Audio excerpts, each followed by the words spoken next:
Halo teman-teman semua. Selamat datang di Story 3M, di mana kita kali ini akan menceritakan alur cerita dari manhwa yang berjudul Magic Academy Genius Blinker. Baiklah, tidak perlu berlama lagi, langsung saja kita masuk ke dalam alur ceritanya.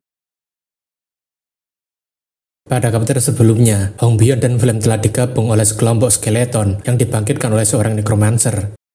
Karena beberapa siswa terkena dampak recoil sihir dari Derek, mereka semua harus terkena serangan balik yang membuat mereka tidak bisa mengalahkan banyak skeleton.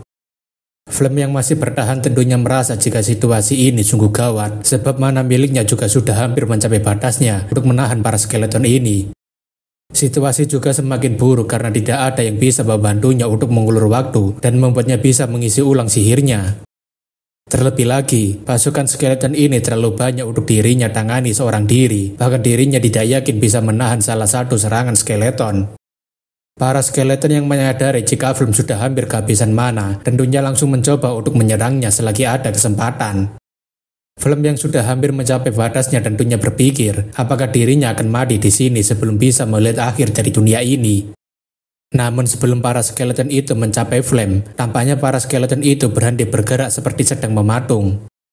Flem berpikir, apa yang sebenarnya terjadi? Kenapa para skeletonnya tiba-tiba berhenti bergerak di saat dirinya sudah hampir kehabisan tenaga? Di balik para skeleton yang berhenti bergerak itu, tentu saja kita akan diperlihatkan pahlawan kesiangan kita, yang tidak lain adalah Baek Yuseol sendiri. Flem yang melihat penampakan Baek Yuseol tentunya berpikir, kenapa Baek Yuseol bisa berada di sini dan apa yang dia lakukan pada para skeleton ini. Namun setelah memperhatikan skeleton general yang dipegang olehnya, Flem jadinya terkejut karena Baek Yuseol bisa memiliki token sihir yang bisa mengendalikan para skeleton.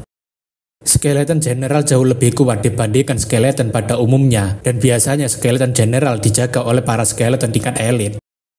Akan tetapi, Flem sangat tidak menyangka jika Baek Yuseol bisa mengalahkan skeleton yang dikatanya general seorang diri, bahkan tanpa terluka sedikit pun.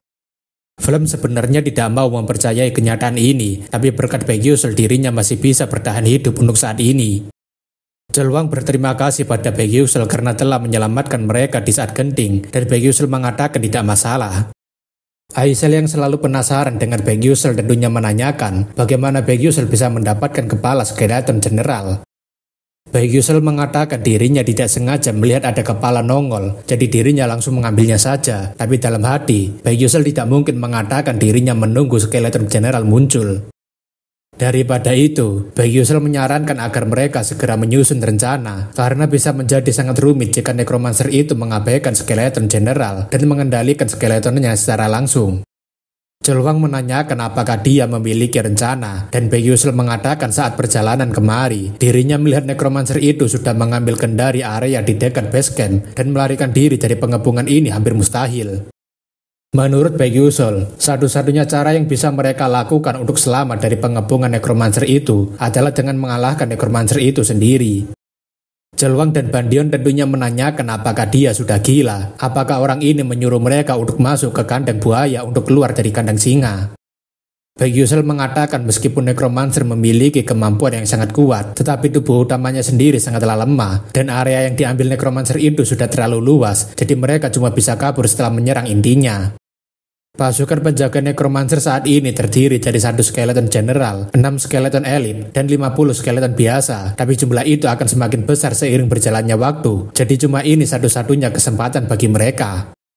Selagi Baek Yuseol kebingungan bagaimana cara agar dirinya bisa meyakinkan semua orang, tapi Flem mengatakan jika saran dari Baek Yuseol lebih masuk akal. Flem mengatakan meski dia kelihatan seperti cowok lemot, tapi pengalaman tempur dan strategi yang dia miliki melebihi mereka, dan Hong Byon setuju sebab mereka tak akan bisa kabur dari pengepungan dengan keadaan sekarang, tapi necromancer itu juga kemungkinan besar tak akan menyangka mereka akan langsung menyerang. Jeolwang dan Bandion tampaknya juga mulai berubah pikiran sambil mengatakan, sepertinya bukan ide buruk mengikuti sarannya Baek Yuseol. Jeolwang mengatakan dirinya tidak tahu apakah dasar penilaian ini adalah benar, tapi dirinya akan bekerja sama karena mereka memang sudah kesulitan untuk kabur. Bandion mengatakan dirinya juga akan melakukan yang terbaik sebelum necromancer itu sadar jika mereka akan melakukan serangan kejutan. Berpindah ke lokasinya necromancer, di mana dirinya tidak menyangka akan berpapasan dengan pelajar dari Akademi Stella, dan rasanya ini sungguh keberuntungan. Sabah, seorang necromancer kelas 5 dari Dark Tower, dia mengatakan kalau mereka diubah menjadi skeleton mage, bahkan aliansi dari Dark Demon tidak akan bisa meremehkannya. Sudah 7 tahun berlalu sejak Sabah mengumpulkan mana dari Forge Vessel ini, dan di sekitar sini ada sekitar 700 skeleton yang tertidur.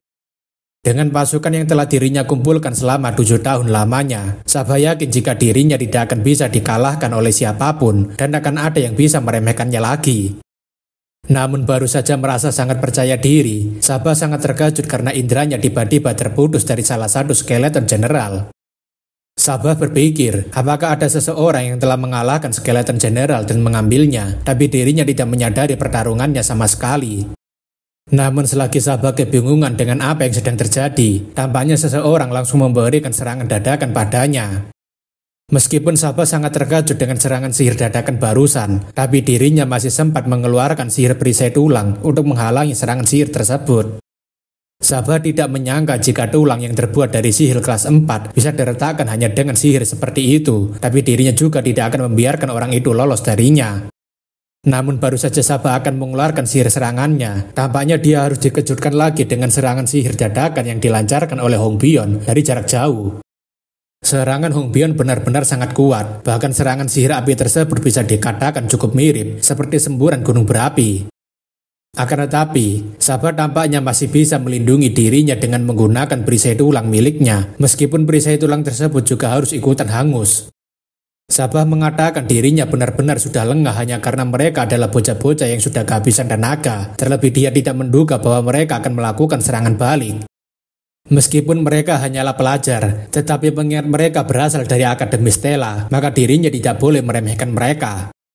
Sabah tadinya tidak ingin menggunakan teknik ini untuk melawan mereka, tapi sepertinya mereka adalah siswa elit yang terlalu berbahaya untuk dirinya lawan. Sabah tidak punya pilihan lain selain memanggil pasukan elit skeleton untuk menghentikan para bocah itu, dan seketika sihir milik Sabah langsung diaktifkan. Seorang necromancer kelas 5 tampaknya bukanlah lawan yang remeh, sebab dia masih bisa memanggil banyak sekali skeleton elit untuk mengepung siswa Akademi Stella. Namun sepertinya, kekuatan yang besar selalu meminta bayaran yang besar juga, sehingga membuat Sabah harus muntah darah. Sabah berpikir sepertinya dirinya sudah terlalu memaksakan diri dan menerima luka internal hanya untuk memanggil paksa skeleton elit, tapi seharusnya itu sudah cukup untuk mengalahkan bocah-bocah itu. Sabah kemudian memerintahkan para skeleton elit untuk segera menghabisi bocah-bocah yang berada di sana dan menjadikan mereka sebagai andit miliknya. Sabah sambil tertawa mengatakan baguslah mereka datang kemari karena dirinya tidak perlu repot-repot mengejar mereka. Sabah berpikir sekarang dirinya sudah bisa tenang sebab para skeleton itu pasti akan melakukan pekerjaannya dengan baik. Namun bersamaan dengan itu, Baek Yusel menggunakan skill bring miliknya untuk mendekati Sabah. Sabah yang baru saja menyadari kedatangan seseorang tentunya langsung berbalik dan dia menanyakan siapa dia, kenapa dia bisa mendadak muncul di belakangnya. Dalam pikirannya Sabah, dirinya sangat tidak menduga bahwa akan ada seorang siswa yang menunggunya memanggil skeleton elit dan membuat penjagaannya menjadi melemah. Sabah menanyakan bagaimana mereka bisa menemukan lokasinya, tapi Baek Yusel mengatakan memangnya kenapa kalau dirinya bisa mengetahui lokasinya. Sabah berpikir jika semua pergerakan pelajar Akademi Stella sudah dirinya lacak melalui penglihatan skeleton, tapi bagaimana bisa orang ini lolos dari pengawasannya? Namun setelah melihat tongkat yang dibawa oleh Baek Yusel, Sabah langsung berkata, dasar kurang ajar, bagaimana kau bisa mendapatkan skeleton general miliknya? Baek Yusel yang tidak peduli kemudian menjatuhkan tongkat skeleton general dan menusuknya menggunakan pedangnya. Tampaknya, karena skeleton general sudah dimusnahkan, Sabah harus menerima serangan balik dan mendapatkan luka internal lagi. Sabah berpikir apakah dirinya terlalu meremehkan bocah-bocah ini sampai melakukan tindakan gegabah hingga membuatnya harus memuntahkan darah sekali lagi. Sabah akhirnya paham jika ini adalah kekuatan sejati dari para murid Akademi Stella, tapi itu akan sangat sebanding jika dirinya bisa menjadikan mereka sebagai andit miliknya. Dalam pikirannya Baek Yusel, dirinya agak kebingungan karena rencananya tidak berjalan sesuai dengan yang direncanakan sebelumnya. Seharusnya, Celwang dan Bandion yang mengurus skeleton general lalu membantu dirinya, tapi karena banyaknya muncul skeleton elit yang menghadang mereka, berarti dirinya terjebak melawan necromancer seorang diri. Baek Yusel berpikir, apakah sebaiknya dirinya kabur saja, karena tidak mungkin orang paling lemah di dalam party ini bisa mengalahkan seorang necromancer kelas 5 seorang diri. Akan tetapi, Baek Yusel merasa situasinya tidak benar-benar seburuk itu karena necromancer itu sudah dalam kondisi yang tidak bagus. Baek Yusel akhirnya tersadar jika necromancer ini menggunakan sihir pemanggilan secara paksa untuk memanggil Skeletor elit dan sebagai bayarannya, dia harus menerima luka internal.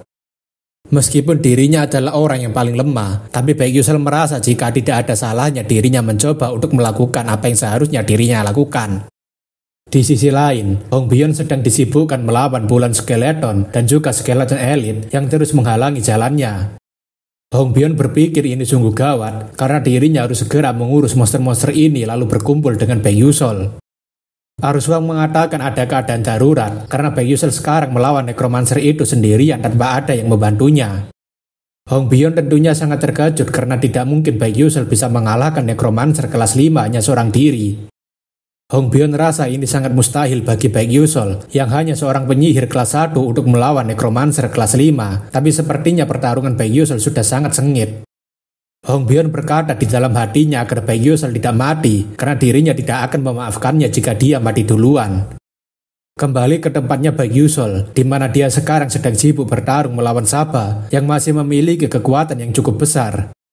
Baek Yusel berulang kali mencoba menyerang Saba, tetapi Saba memiliki pertahanan yang sangat kuat hingga Baek Yusel kesulitan menyerangnya. Namun tentu saja, Saba tidak hanya bertahan dari serangan Baek Yusel, karena dia juga beberapa kali melancarkan serangan balasan.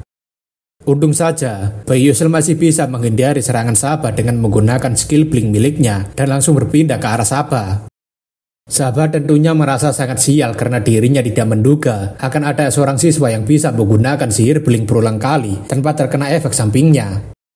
Saba mengatakan jangan berharap dia bisa mengalahkannya hanya dengan berpindah-pindah tempat seperti itu. Baek Yusel berpikir jika persiapannya sudah matang untuk mengambil momen seperti ini, jadi sudah waktunya ia menggunakannya. Baek Yusel kemudian melemparkan ramuan kola yang sempurna untuk melarutkan tulang-tulang yang digunakan necromancer itu untuk melindungi dirinya. Saba tak menyangka jika anak ini sudah menyiapkan ramuan pelarut untuk melarutkan perisainya, tapi Saba juga masih belum selesai dengan pertarungannya.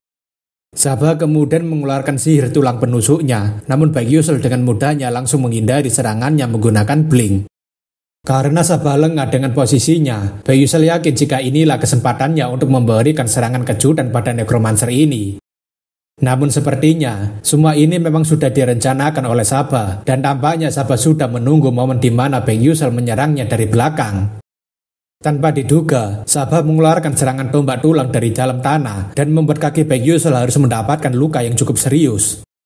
Baek Yusel tentunya merasa ini sungguh sial karena dirinya tidak pernah menyangka jika necromancer itu akan menipunya dengan menunjukkan celahnya. Baek Yusel yang mendapatkan serangan telak tentunya langsung mundur ke belakang untuk menjaga jarak dengan necromancer itu. Saba mengatakan, "Hai bocah ingusan, bukankah kau tadi sangat sombong sekali bisa mengalahkannya, tapi lihatlah kondisimu sekarang."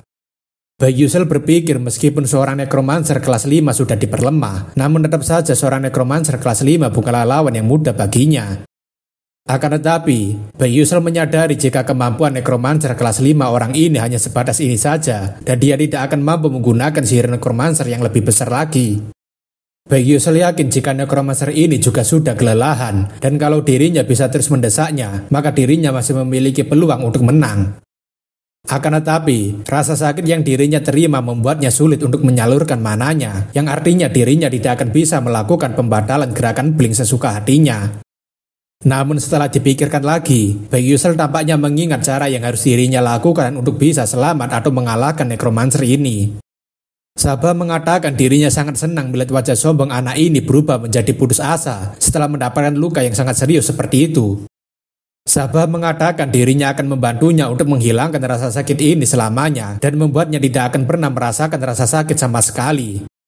Namun sebelum Saba menusukkan tombaknya padanya, Baek Yusel langsung melompat dan berusaha untuk melarikan diri.